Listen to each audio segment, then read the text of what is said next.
नमस्कार, स्वागत है आपका एनएनसी न्यूज में। आप देख रहे हैं न्यूज नाइट। मैं हूं आपके साथ पूजा शर्मा और अब खबरें विस्तार से।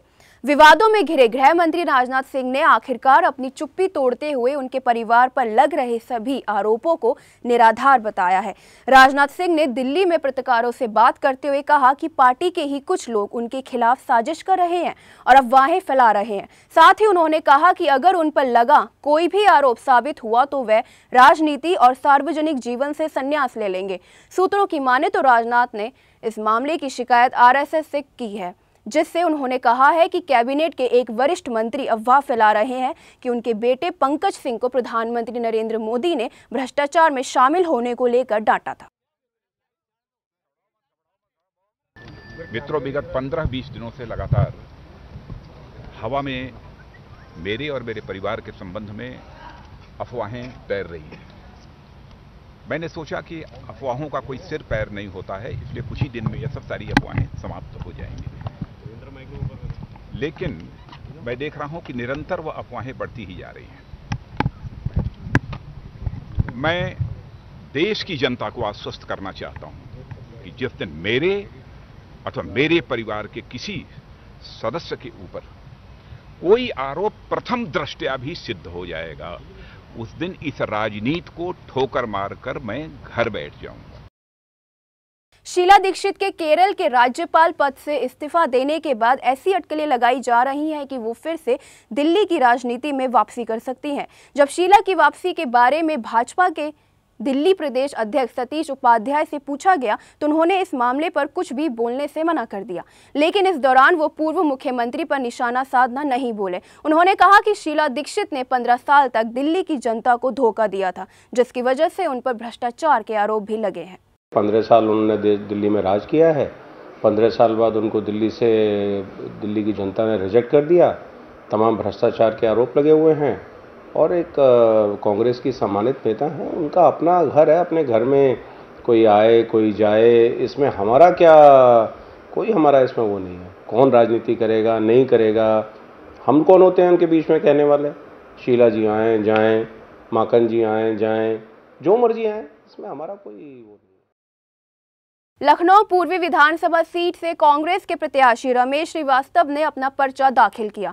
रमेश बड़े ही धूमधाम से अपने सैकड़ों समर्थकों के साथ कलेक्ट्रेट ऑफिस पहुंचे। इस दौरान वहां कांग्रेस की वरिष्ठ नेता रीता बहुगुणा भी मौजूद रही। आपको बता दें कि इस सीट के लिए सपा से जूही सिंह और बीजेपी से गोपाल टंडन पहले ही अपना नामांकन दाखिल कर चुके हैं। यूपी में आगामी 13 सितंबर को 11 विधानसभा और 1 लोकसभा सीट के लिए उपचुनाव होंगे।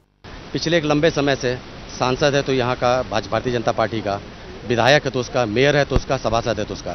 फिर लखनऊ का हाल क्या है, जगह जगह पे डिवाइडर्स आप देख रहे हैं कि लगा दिए, पूरे रोड जाम रह रहे हैं। आम जनता इनके कार्य संस्कृति और कार्य योजनाओं से उब चुकी है। कांग्रेस ही बेहतर तरीके से सरकार करना जानती है और अब की बार देखिएगा कांग्रेस उत्तर प्रदेश की 11 सीट पर जीतेगी। रायपुर के महाविद्यालयों में छात्र संघ चुनाव में छात्रों ने बढ़ चढ़कर हिस्सा लिया। छात्रों ने अपने दल का जमकर उत्साहवर्धन भी किया। प्रशासन के कॉलेजों में मतदाताओं की संख्या के आधार पर मतदान केंद्र बनाए थे।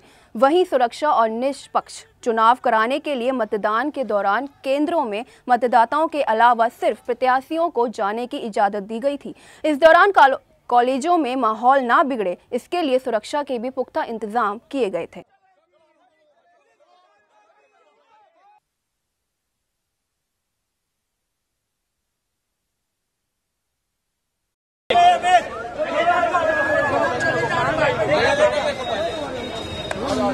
और कहाँ के कुछ नहीं कर सकते।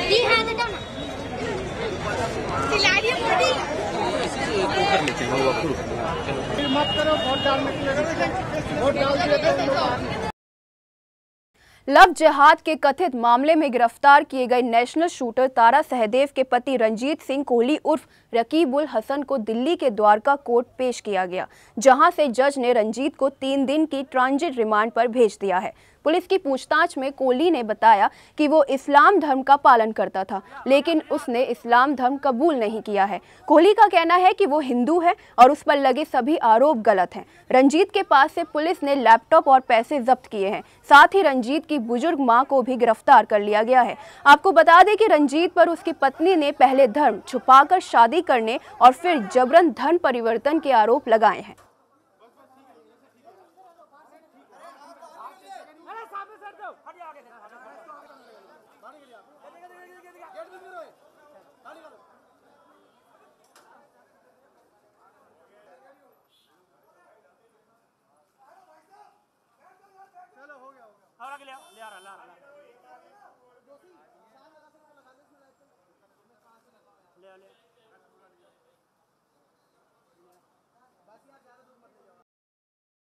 राजधानी दिल्ली में एक बार फिर महिला सुरक्षा के सारे दावों की पोल खुल गई है। एक बार फिर दिल्ली में मासूम के साथ दुष्कर्म का मामला सामने आया है, जहां पूर्वी दिल्ली के हर्ष विहार इलाके में 14 साल की छात्रा को कार सवार 4 युवकों ने पहले तो अगवा किया और फिर उसे नोएडा ले जाकर उसके साथ गैंगरेप किया।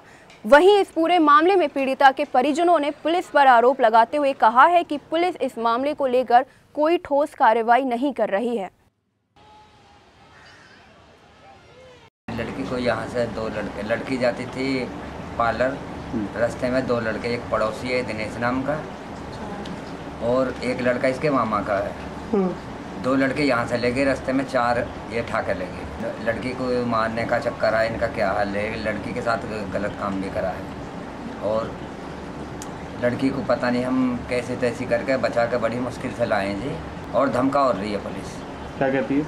पुलिस कहती है कि या तो अब केस वापस लो, पैसा खा रखा है इसने आईओ ने, पवन कुमार। 19 तारीख को मैं पार्लर सीखने जा रही थी। मेरे साथ 2-4 लड़कों ने गाड़ी में लेके मुझे मेरे साथ जबरदस्ती करके गाड़ी में डाल लिया मुझे और मेरे साथ रेप कर दिया मेरा। किसने किया? मनीष ने और दिनेश ने।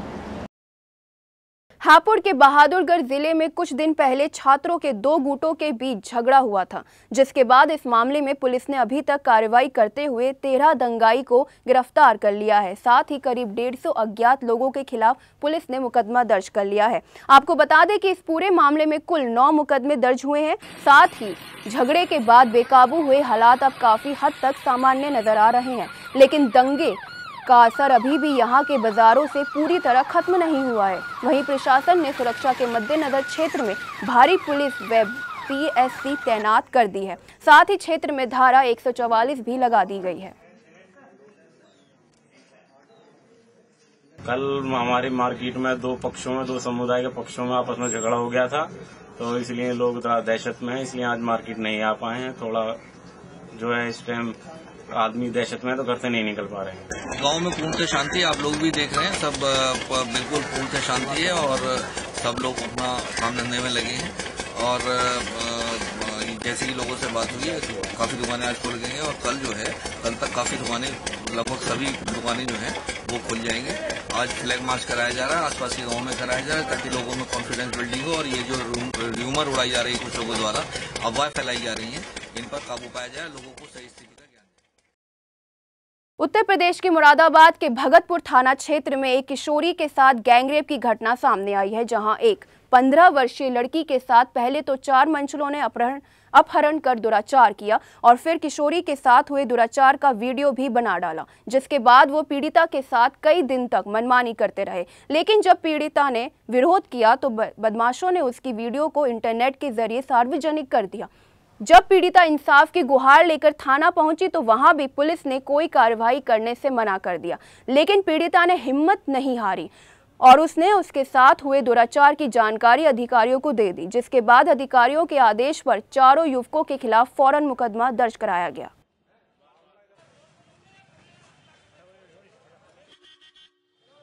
और ये 2 बातें इसमें हैं।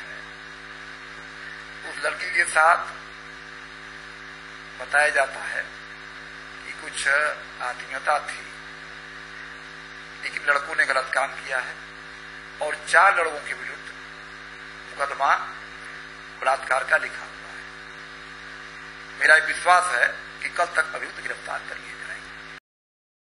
उत्तराखंड के रुद्रप्रयाग के सेम कोटी में एक महिला तेंदुए के वार से बाल बाल बच गई। दरअसल घात लगाकर बैठे एक तेंदुए ने एक महिला पर अचानक हमला कर दिया, जिससे महिला बुरी तरह घायल हो गई। लेकिन घायल होने के बाद भी महिला ने हार नहीं मानी और आत्मरक्षा करते हुए हथियार से तेंदुए पर वार कर दिया, जिसके बाद तेंदुए की मौके पर ही मौत हो गई। सूचना मिलते ही वन विभाग के अधिकारी गाँव में पहुंचे और तेंदुए के शव को जिला मुख्यालय ले गए। अधिकारियों के मुताबिक पोस्टमार्टम रिपोर्ट मिलने के बाद ही मौत के सही कारणों का पता चल पाएगा। वहीं बुरी तरह से घायल महिला को अस्पताल में भर्ती कराया गया है, जहां महिला का इलाज चल रहा है। ये सब सवेरे करीबन 10 साढ़े 10 बजे की लगभग की बात है ना, ये उसी के बीच की बात है। ये खेतों में काम करने के लिए गए थे और अचानक बाघ ने उनके ऊपर हमला कर दिया, जिससे कि इनके दोनों हाथ जो है वो फ्रैक्चर हो गए, दोनों हाथ। ये कमला देवी नाम की लेडीज जो है रुद्रप्रयाग बड़मा कोटी गांव से आई है।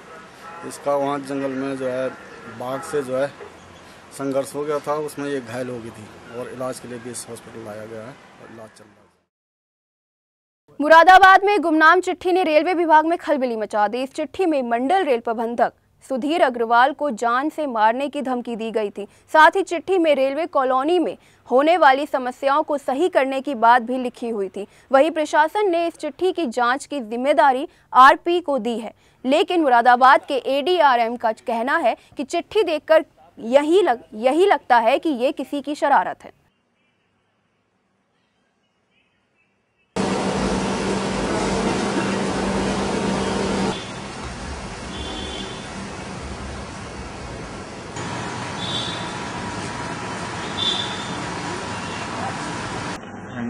लिख दिया उन्होंने, जिसका कोई मायने नहीं कि कॉलोनी में समस्या हल नहीं हुई तो हम कुछ गलत सलत स्टेप ले लेंगे। तो ऐसा लगता है जैसे कोई शरारती बच्चा जैसे कोई शरारत कर देता है, तो इसमें कोई बहुत महत्व देने लायक ये खबर है नहीं, ना हमने इसको कोई महत्व दिया है और खाली लेटर आरपीएफ को दे दिया गया था। वो उसमें कोई आगे कोई कार्रवाई भी नहीं इसमें करेगी, एक धमकी सी है। मतलब ऐसा लगता है जैसे किसी नासमझ बच्चे ने चिट्ठी लिखी हो, तो इसलिए हमने इसको कोई महत्व दिया नहीं। सुल्तानपुर के हलियापुर थाने के एक गांव में हैरान कर देने वाला मामला प्रकाश में आया है, जहां आय और जात प्रमाण पत्र बनवाने के नाम पर लेखपाल ने एक महिला के साथ बलात्कार कर उसे जान से मारने की धमकी दी है। दरअसल हलियापुर थाने के एक गांव की महिला जब लेखपाल के पास प्रमाण पत्र बनवाने गई तो लेखपाल ने रिपोर्ट लगाने के बहाने महिला को देर शाम पीपरी गांव बुलाया और झूठ बोलकर अपने साथ सुनसान जगह पर ले गया और मौके का फायदा उठाकर उसके साथ बलात्कार कर फरार हो गया। किसी तरह घर पहुंची महिला ने अपने पति को पूरी आपबीती बताई, जिसके बाद थाने में मामला दर्ज कराने गई पीड़िता और उसके पति को पुलिस की नाइंसाफी देखने को मिली। दरोगा ने महिला के पति को थप्पड़ मारकर थाने से ही भगा दिया, लेकिन यहां पीड़िता की सूझबूझ के चलते जब वह एसपी के पास शिकायत लेकर पहुंची तो एसपी ने मामले की गंभीरता को देखते हुए पीड़िता को मेडिकल के लिए रेफर कर दिया। एक महिला है श्रीमती राजकुमारी, ग्राम जरिया कला की रहने वाली हैं। इनके द्वारा कल एक तहरीर दी गई है थाना हलियापुर पर कि उस क्षेत्र के कानूनगो लेखपाल त्रिलोकीनाथ मिश्र के द्वारा इन्होंने आरोपित किया है कि उन्होंने कार्य से आय जाति प्रमाण पत्र के संदर्भ में उनसे संपर्क किया और इनके साथ दुराचार किया और विवेचना की जा रही है। इनका मेडिकल परीक्षण कराया गया है। विवेचना के दौरान जो भी तथ्य सामने आएंगे उसके आधार पर अग्रिम कार्रवाई की जाएगी। अब एक ऐसे रहस्यमय बुखार की बात करेंगे हम जिसने 3 दिन के अंदर 5 लोगों को मौत की नींद सुला दी है। जी हां, ये घटना है कौशाम्बी चायल तहसील क्षेत्र के मौली गांव की, जहां एक विचित्र बुखार ने पूरे गांव के दर्जनों से ज्यादा लोगों को बीमार कर रखा है। जानकारी मिलने पर इलाज करने पहुंची डॉक्टरों की टीम ने गांव में ज्यादा से ज्यादा लोगों का परीक्षण किया है और इस विचित्र बुखार को वायरल फीवर बताया। ग्रामीणों की सूचना पर स्वास्थ्य विभाग के अधिकारियों ने मौके पर पहुंचकर गांव का जायजा लिया। इस मामले पर सीएमओ कौशाम्बी का कहना है कि गांव की दिशा बेहद खराब है। गांव में पानी पीने का साधन केवल कुआं है, जिसके कारण लोग बीमारी से उबर नहीं पा रहे हैं। आपको बता दें कि इस मामले को लेकर जांच टीम लगा दी गई है, जिससे दोषी कर्मचारियों के खिलाफ कार्रवाई की जाएगी। मौली गांव में एक बीमारी फैली हुई है, जिसमें 5 लोगों की मृत्यु हो चुकी है और लगभग 2-3 दर्जन लोग अब भी पीड़ित हैं। स्वास्थ्य विभाग की टीम यहाँ काम कर रही है। अब भी और सुधार करने की जरूरत है। फिलहाल इस बुलेटिन में इतना ही। बाकी की देश विदेश की खबरों के लिए देखते रहिए NNC न्यूज। मुझे दीजिए इजाजत। नमस्कार।